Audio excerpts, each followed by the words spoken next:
Hi, it's Len Testa, and this is a special Earth Day bonus episode of the Disney Dish Podcast with Jim Hill. In this show, Jim and I walk through Disney's Animal Kingdom Lodge, Jambo House, and Kidani Village, and talk about the architecture, crafts, and animals that you see when you're staying here. Jim also talks a little about the construction of each resort. There's a lot of great background music, and you can practically smell the buffet at Boma. Over at disneydish.bandcamp.com, we've also got a new episode. This one is an in-depth look at Expedition Everest, Disco Yeti and all. It's around 30 minutes of just this one topic, so we're calling it the Deep Dish on Expedition Everest. Give it a listen over at disneydish.bandcamp.com. Thanks!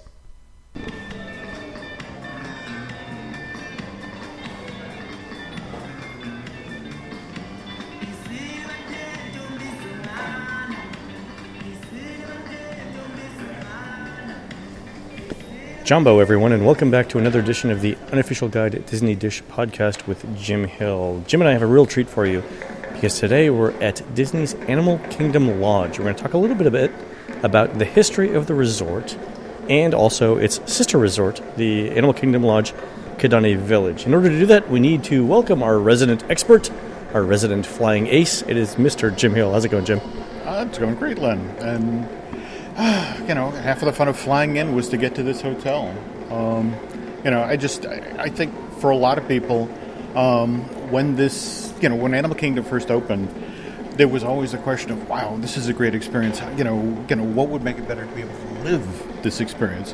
And when Animal Kingdom opened in 1998, there was talk of it, but at the same time, they wanted to see if the park would actually work.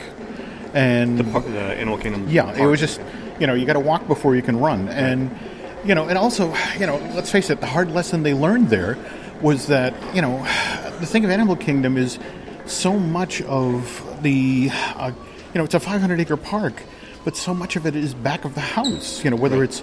it's the barns you have to keep the animals in and that sort of thing. And what they wanted to do with Animal Kingdom Lodge was to replicate that experience, only instead of riding around in a 10-ton troop carrier, you could look out your window at these animals. And that meant building a hotel around animal paddocks. And, that was... But the nice part of the animal paddocks, not the... and so that really then became a challenge. Disney, during the research phase, went to the field and visited 20 different African lodges looking for ideas, looking for concepts to use. And, finally by 1999, they felt like, okay, we've got something we like, let's commit.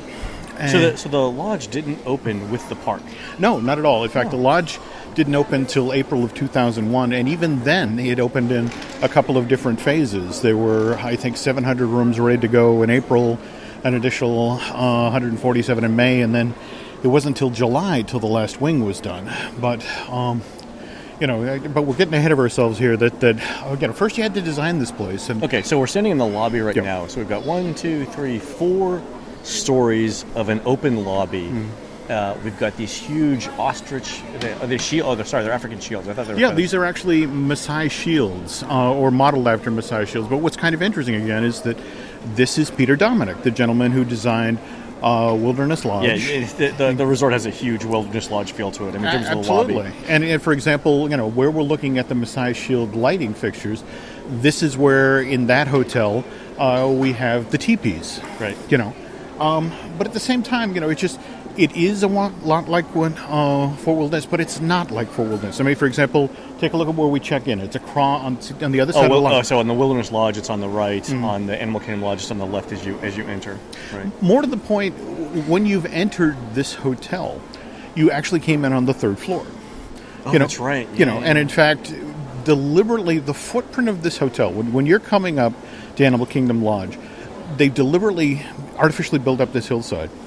So that it looks like this low-slung set, villages. In fact, if you remember the detailing as you came in, you'd pass little campfires that were, right. That sort of thing, just to give you a sense of you're really going to this remote place. And so then you come through the door and bang, you're in this 5-story tall atrium. I love how as you go through the lobby, it's a low ceiling. It's purposely like a 9 or 10 foot ceiling, and then you as soon as you get in, you're drawn towards the far end of the lobby, which is all glass, looking out over the savannah.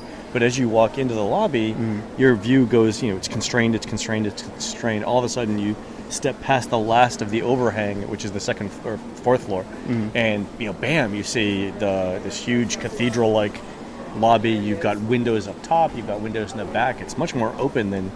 Oh, absolutely. But at the same time, the fun thing is you've got the framing device there of the suspension bridge 5 stories up. So when you finally walk down to the staircase that takes you out to the Arusha overlook, it's just like, wow, just bang. Yeah. Welcome to the Savannah. This is one of my favorite resorts. Oh, well, it's perfectly understandable. I mean, just here in the lobby alone, we've got 430 pieces of African art, including, one of them.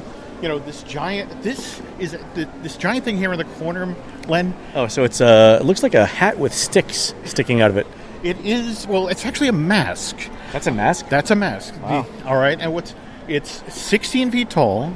Okay. It's 8 feet wide, and I'm trying to remember, it's the only one that's been allowed out of the country. But if you can, inside there, if you what is a mask? Look at that. Lock back the cloth. Some poor slob put that on their head and stood there. Really? Somebody wears this? Yes.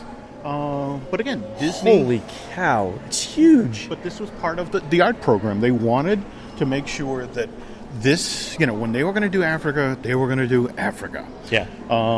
But anyway... it wasn't the Disney version of Africa. This is not... This is Africa. No, in fact, that's the other thing. In fact, the commonality between Animal Kingdom Lodge and Animal Kingdom... I mean, first of all, just to be clear, we are a mile away from Animal Kingdom. Yeah. Okay.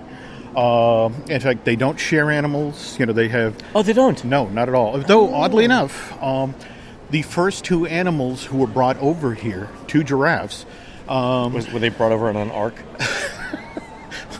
I'm not sure how they originally arrived on property, but these 2 giraffes were actually the first 2 animals to arrive at Animal Kingdom. They were 2 giraffes, Miles and Zeri, and when it came time to start, ramping up the menagerie over here, Miles and Zeri, who were such good troopers, came over here. That's fantastic. But yeah, and again, the commonality with Animal Kingdom, just as when Animal Kingdom was being built.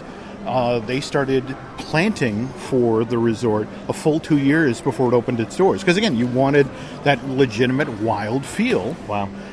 So here, they started, in fact, what's kind of funny is that there's 35,000 shrubs, speckled among the originally 3, now 4 savannas, and 100 live oaks. But really, oak? Yeah. But what's funny is where they got a lot of these shrubs was when they were clearing the site over for Pop Century. Oh, really? Yeah, they pulled a lot of that stuff and brought that here. It just happened to be growing there? Or? Well, again, you're clearing the site to throw up your hotel, and so it's like just, but rather than bulldozing it in, they sent in a team from horticulture, plucked them all out and dropped them here. I think that's part of the conservation effort that Disney does that they don't get a lot of credit for, because pretty much everyone else would have bulldozed them. Yeah, but at the same time, it's kind of the Disney difference. I mean, just the notion of this is a company that does legitimately try to take, again, environmentality seriously. Yeah. More to the point, you don't have to pay for what you already own. Yeah, it's true. Yeah. So it's like, and it's a win-win for everyone. And let's face it, this was an expensive hotel for a lot of reasons. I mean, well, think about it. All right, you have a 75 or 74-acre resort, but 33 acres of this are 33, and then when they added Pembe, it actually bumped out closer to 45-50. Okay. You have these savannas, which again, you have to have night barns for where your animals go. You've got to put security in them so the animals don't run around and eat the guests. Well, in fact, that's what's what's really kind of intriguing about this resort is like the animals come first. All right. For example, if you touch an animal here, yeah, you're out. Yeah, I mean, they say that when you check in. It's like, look, don't feed the animals, don't throw stuff at the animals. Yeah. Well, the other thing is that, frankly, it's like there's also evidently a cast member outside where you get off the bus and you're walking back with your $15 balloon. It's like, I'm sorry, sir, you can't bring that in here. So, because again, an animal could eat it. Animal could eat it, right?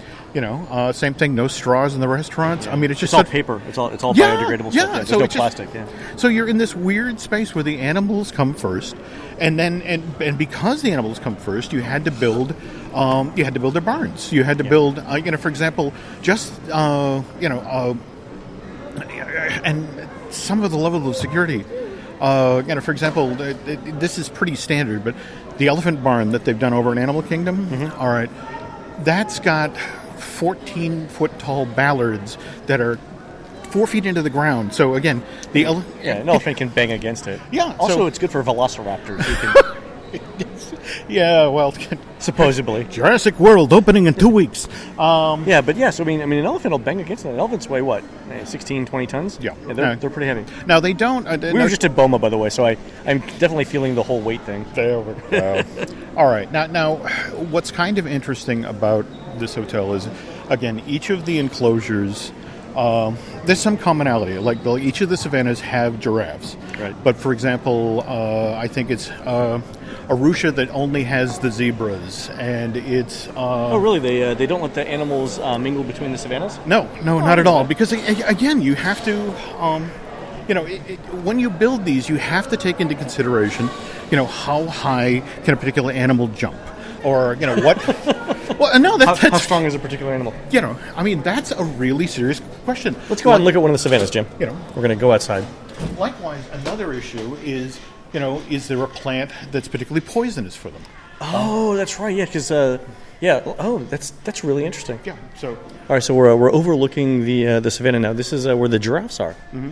No giraffes are out yet, but now actually you look out into the center right now. You can actually see a truck where they're putting out the browse for the day. Oh, okay. This is the food that gets the animals to come close. Likewise, this is also where they do the enrichment. This is it's the educational opportunities for the animals. Well, in a way, it's more to the effect of keep them. A not bored animal doesn't become psychotic. Oh, wow. All right, so... There's a lot going on here that I didn't really know about. Yeah, it's just... Again, the thing about when you're working with animals, and you have to... but at the same time, you're trying to deliver on the guest experience. Right. So all the enrichment, all the feeding has to happen in view of the guests most of the time. Well, that's actually kind of an intriguing part of this story, because what ended up happening was... this is different than Animal Kingdom in that the animals are allowed to sleep out in because again, they figured that people are going to pay to stay in this hotel. Yeah. They're going to be in the parks all day, and they're going to come back, and it's like, I want to see a goddamn gazelle, And so it's like, go to their balcony. It's like, well, I'm sorry, the gazelles have gone back to their barn, But if you get up in the morning, and it's like, well, if I get up in the morning, I'm going to Epcot. Yeah.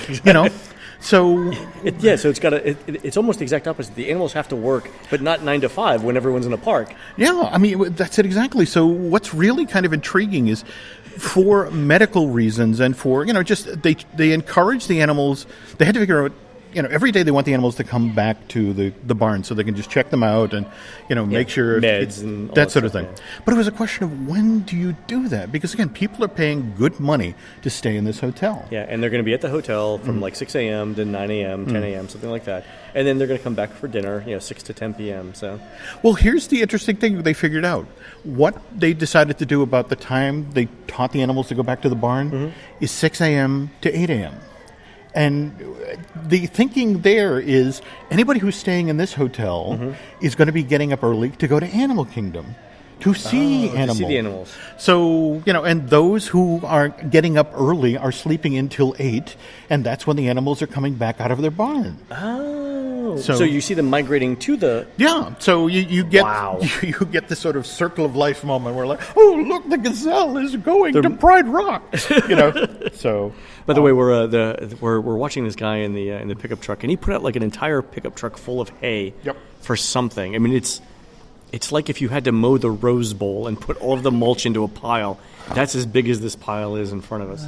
But all right, so we're out here, for a moment, and it's important also to understand that as cool as the savannas are, the design of the hotel. I think about it. This horseshoe shape we're looking at right now. 80% of the rooms in this hotel overlook an animal enclosure. Wow. Yeah, there are very few standard view rooms. You know, the other 20% either look over the pool or look over the parking lot. But you know, just think about it. It's just how they managed to pull that off. Yeah, it's an elongated, curved H shape. And the Stuff Wilderness Lodge is sort of like a U or a Y shape. This is sort of a curved H. The downside, though, is because of that. And in fact, this is something that they bring up to folks who have. Mobility issues. Yeah. I mean, it's just the fact that your room can be your room's a hike from the. So we're looking at this, and it's got to be a good. I mean, it's got to be a good quarter of a mile, you think, from the entrance to the farthest rooms in the far Savannah rooms. Yeah. And think about this when you look at the layout here, Len. Yeah. You don't, first of all, you built this hotel. You can't have a room on the first floor because, again, there are animals on the first floor. Yeah. You don't want little Timmy opening up the sliding door and having meerkats come in. I mean, but the sad thing is, even with that safety feature in place, they've still had issues. They just in 2013 they had a 6-year-old girl tumble out of a third-story balcony into the Savannah. Oh no! Yeah, was she okay? She eventually recovered, but it was just one of these things where it's like, I mean, little kids are little kids, and yeah, they're going to do little kid things. And by the way, that is also then becomes the question of what's the best rooms to have in this place. Yeah. The consensus seems to be that you really want to be on floor 3 or floor 4. Second floor, you're really too close, evidently. I mean, it's just the notion of you can't take it all in. And yeah. And you don't get the wide-angle perspective of it. No, not at all. Not at all. So anyway, back to, so this opens, 2001, thereabouts. And then, again, this is the Walt Disney Company with DVC, charging over the horizon.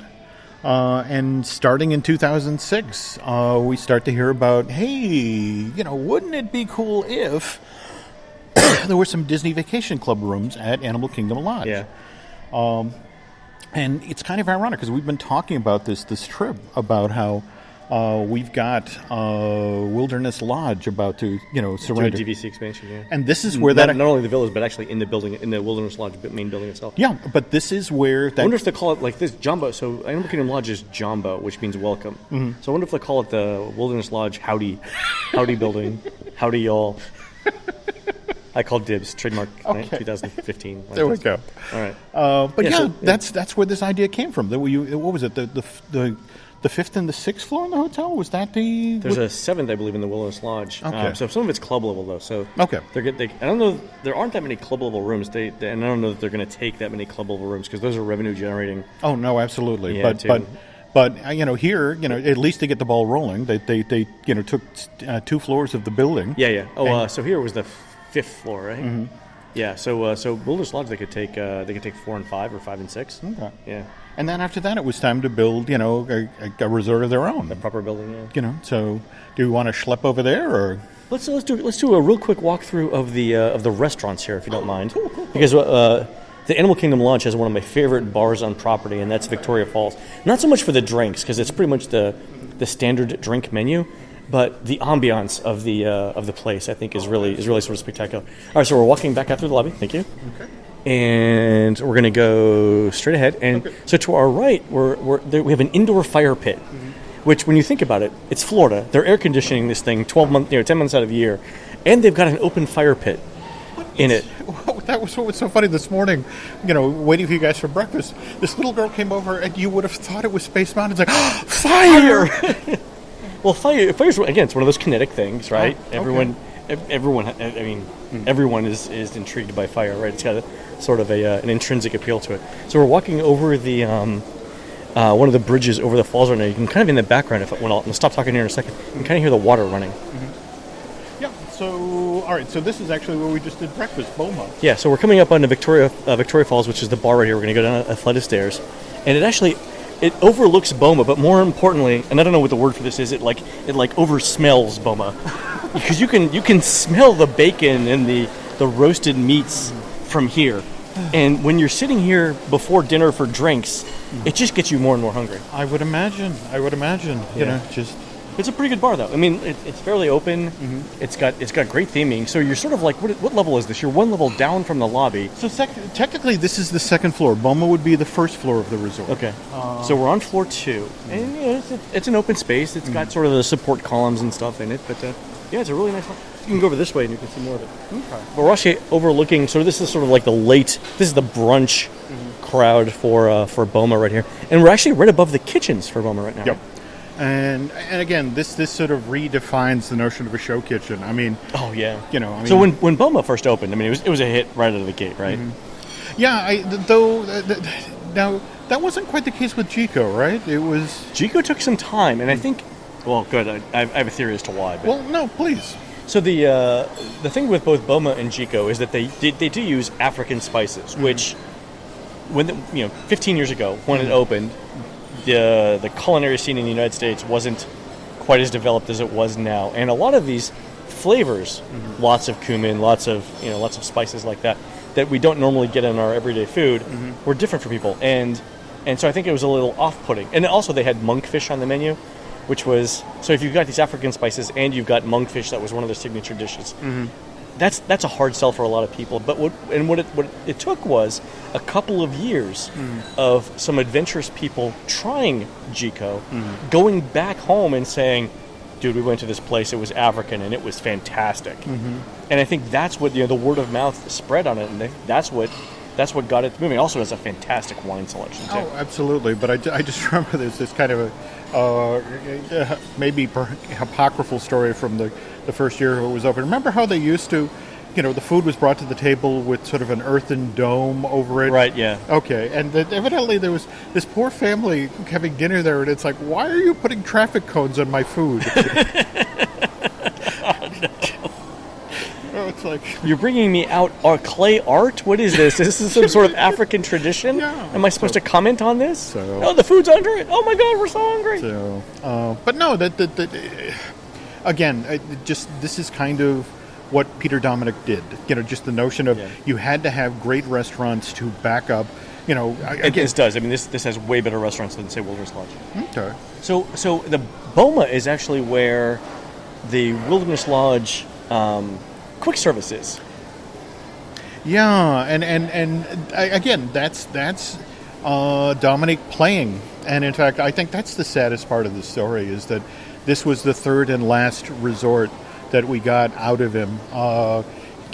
Peter, who actually again started in the parking lot at Disneyland. I mean, he really? Parked cars. In fact, that was the thing that he found hilarious about being assigned to work on the Grand Californian, because it's like, I started in the parking lot and I'm back in the goddamn parking lot.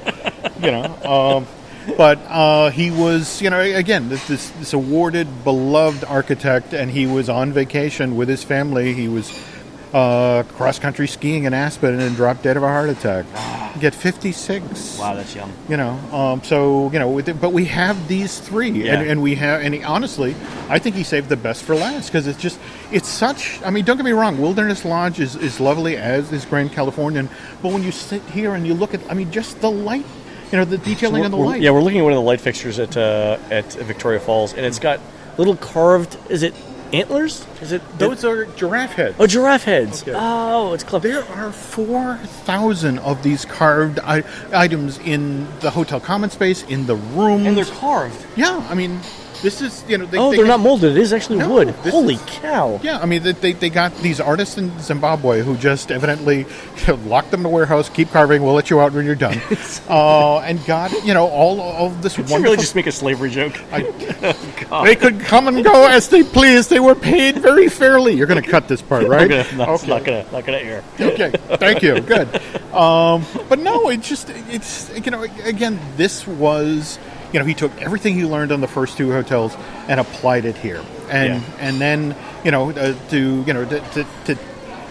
then tack Kidani Village onto this, and not do what they did with the Wilderness Lodge. It's a completely different scale over Kidani. So Jamba House is big, it's bold, and Kidani is. Why don't we take a walk over to Kidani? Sure. All right, let's do that. All right, back in a second, guys. All right, Jim and I are back, and we're walking towards Kidani Village right now. Oh, look, we're starting off at the bus stop. And it's actually telling us, Jim, in advance when the next bus is coming. There's a digital display now at Kidani.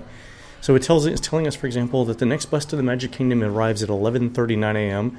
The next Epcot bus, that's actually 24 minutes away, 25 minutes away. The next Epcot bus is 11:25. There's no ETA for the studios or Animal Kingdom. Downtown Disney is 11:37, and Typhoon Lagoon is 11:37 as well. That's really interesting. No, I agree, and they're doing this everywhere. This is all the deluxe resorts are getting this. I love this. I just love the notion of you're giving people that sort of information so they can make real-time decisions. It's just sort of like somebody who's on vacation and it's like, I don't want to wait 24 minutes for the Let's go somewhere else. Yeah, that's it exactly. I mean, if you're flexible with your vacation plans, I mean that's you can actually have a vacation as opposed to booking everything well in advance for Disney experience. But I didn't say that, right? So. This is interesting. So to go to Magic Kingdom, Epcot, and Typhoon Lagoon before 2 p.m., take the Downtown Disney bus. After 2 p.m., take the Epcot bus, and a transfer is required. It's like riding in New York on the subway. Wow. Okay. Wow, that's interesting. Get on the E train, go downstairs, come over. Okay. All right, so we're coming up on the entrance to Kidani Village. Now, Kidani is a different scale. We just talked about this. A different scale, a different look, a different feel than Jumbo House. For one thing, it looks. On the outside, it looks more plain, right? Let's not beat around the bush. Yeah, and let's be honest here. Walking over from Jumbo House, so we actually walked by the really, really plain, just metal sheeting, and that. Yeah, it's a rectangle. It's decorated on the outside.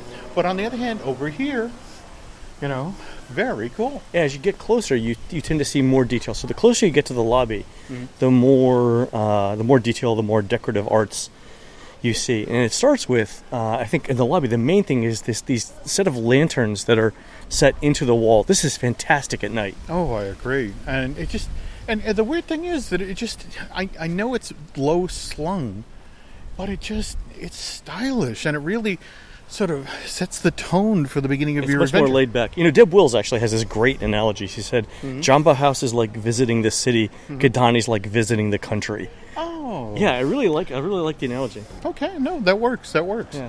But again, this is so we're coming on the Porte Cochere, the sort of the overhang where you do the drop off.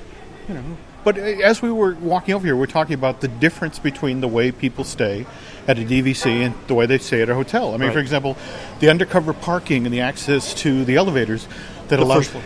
Yeah, hello there. It's the first floor. Yeah. Yeah, which allows people to bring in their groceries. Yeah, so they're closer to the parking to elevators. Yeah.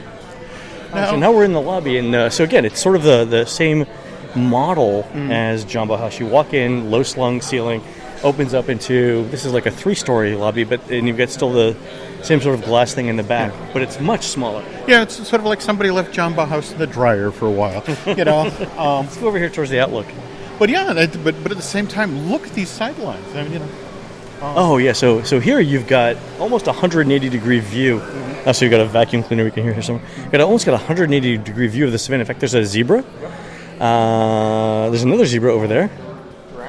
Giraffes in the distance. Wow, I got a lot of animals out right now. These are the giraffes who are actually taking advantage of the browse and the enrichment. And of course, this is what Disney does. They put it close to, the balcony, the viewing port over there. Yeah, the far end of the resort. Yeah. So this is sort of like a backwards figure 3, and that's actually Animal Kingdom Lodge right there. Yep. Yeah. So they sort of like they mesh in the two ends. Yeah. Pembe, is the standalone savannah for these folks. They share Arusha. They share the Arusha savannah. But. All right, we're going to go outside and see if we can see something on the savannah here. Maybe see some more animals or something. Let's see. Should be a set of doors here. Coming up. Same color scheme, same sort of thinking. Yeah, there's definitely a consistency of that. Because, again, they knew they had a hit. But it was a question of taking this hit and making it special for... longer-term stays, yeah. Oh, we got some gazelles or antelope over there, too. See them with the... antlers over there by the trees, under the palms. No, man, we are spitting distance from that zebra too. Yeah. I mean, again, what's so nice about this? We're outdoors, and beautiful weather, I might add. Yeah, and but again, this is how people lose hours at this hotel. They just sit outside and watch the animals. And I can imagine with some coffee in the morning, Yeah. some rolls. you It's know, quiet. I mean, other than us talking, kind of ruining the experience for everyone. But on the other hand, just sitting here watching the Disney cast members, with their pooper scoopers. yeah, But hey, those are some of the biggest shovels I've seen. I haven't seen that kind of shovel since the last board meeting I attended. but hey, they're still in show business. Exactly, it's true. So, Oh, look at this! What is this? This bird with this plume coming towards us. It looks like well, sadly, Grace Slick around is a here, stork. where is? We have a little turnaround thing. it'll tell us. It's an animal identifier. Oh, that's nice. Did you? They'll tell us if it's an ostrich. It's Okay, not an ostrich. it's not an ostrich. It's a Okay. smaller ostrich. So, but again, just a word of caution though that the one problem. I mean, these are beautiful hotels with amazing facilities Yep. and wonderful design. But the problem is that because basically these are hotels wrapped around animal enclosures, they are the most problematic when it comes to doing rehab, to refurbishing. Really? Well, think about it. It's not like you can just send a painter outside to touch things up. Oh, that's right. Yeah. And it's just sort of like, well, the gazelle got him. So these are they're tougher resorts to operate. Coupled with the fact that you really have to come down hard on guests who love animals and who really want to touch a giraffe. Yeah, the over-enthusiastic ones. It's just that there are issues that frankly they don't have at the Grand Flow. Yeah, it's But that said, it's just stunning, and you have this wonderful companion resort for Animal Kingdom Lodge, and Right. And how I forget this one. When it became available to DVC, went like instantaneously, Yeah, right? it's pretty quick. Yeah, I mean, it's because people love the Animal Kingdom Lodge itself. The other thing that's interesting about this too, so is the restaurant situation. Jumbo House has Boma and Jiko, both which are very highly rated. Here they went in a little bit different direction. They went with Sanaa, which is Indian food. And again, Indian food, I mean, it's popular in large American cities, right? New York has, Murray Hill, the Murray Hill region, which is affectionately known as Curry Hill, right? But, outside of large cities, a lot of people haven't had Indian food in the United States. But we think it's one of the best restaurants in Walt Disney World. Okay, two quick things before we button things up. If you'll notice right here, you see this series of like Riverstone that sort of looks like. I was going to mention this, yeah. Yeah. So it's Riverstone. It's sort of in a compound S shape, and sticking out, out of the ground, with very green and brown colors, so you don't really notice it. Yep. Is the electric fence. Yeah, the funny thing is, I didn't even notice it until I thought it was green plants, but it's not. It's the electric fence that keeps the zebras about 20 or 30 yards away from the hotel. Yeah, but so again, you don't really have the guests going. They don't get access to the zebras because the zebras never make it down here. Yeah. And speak it. Oh, Oh, the zebras are actually right now. play nice. Don't. They're chasing each other away from the food. I'm thinking the one with the stripes is a criminal. Anyway, but at the same time, the other way they control the animals here is through it's called protective contact. It's actually it actually comes out of the sort of the SeaWorld world. Really? All right, because again, face it, people have started to think of these animals, as real animals, as opposed to, oh, look at the cute thing that we fed the marshmallow to. Anyway, what ends up happening is that, for example, they have marabou storks here. Okay. And what was happening with the marabou storks was when it came to be feeding time, they'd swarm the trainer, and the poor trainer would, so they came up with this amazing technique of how to control the marabou storks. They just basically taught them that they wouldn't get fed unless they all stood on upturned trash cans. Really? So, and so evidently it's this wonderful moment backstage where it's sort of like, whoever's feeding the marabou storks is the sergeant major. And all of the storks are standing at attention, waiting to be told, okay, one at a time you can come off of your upturned trash can That's and fantastic. eat.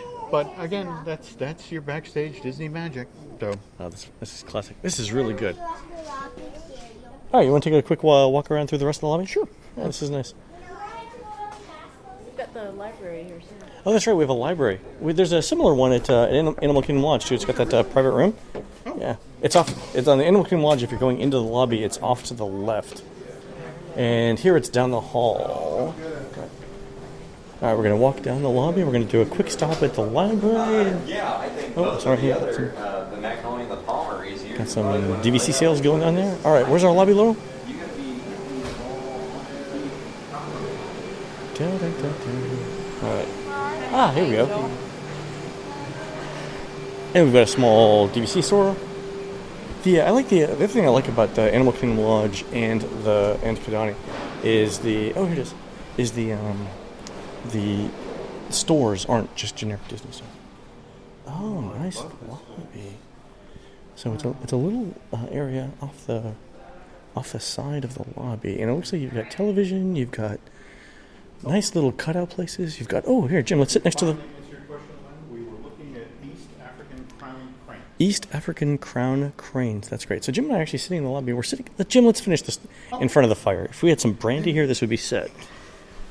Oh, we could totally nap here. I recall that time in Ethiopia. One of us is Mr. Peabody, the other one is Sherman. So we've got a couple of tapestries hanging up. And again, just the original purchasers. Really? I mean, that I think is one of the things I love about this hotel is the art program. I mean, and you can actually touch it. I mean, we're looking above the fireplace. There's actually art that you can touch. But again, this is not Adventureland. This is not fake Victorian Africa. This is Africa of today, made by Africans. Yeah, and it's in a way it's such an honor to see this stuff here and to see it so lovingly presented and clearly it's clearly here for us to admire. Yeah, I mean, and Disney's proud of it, and the other thing too is all along the hallways, but especially by the elevators and the stairs, you can see these little sort of cutouts in the wall where they've got the art displayed too. It's not just in the lobby; it's actually all the way through the resort. But I just to bring this home, I think that's the distinct difference between Jumbo and here. Yeah. It's just that there is more intimate scale. And it's a homey feel. I mean, you really feel like this is. You're not staying in a hotel. This is a place you could hang out. And, in fact, I think that's what we're doing, folks. We're going to hang out here by the fire. So.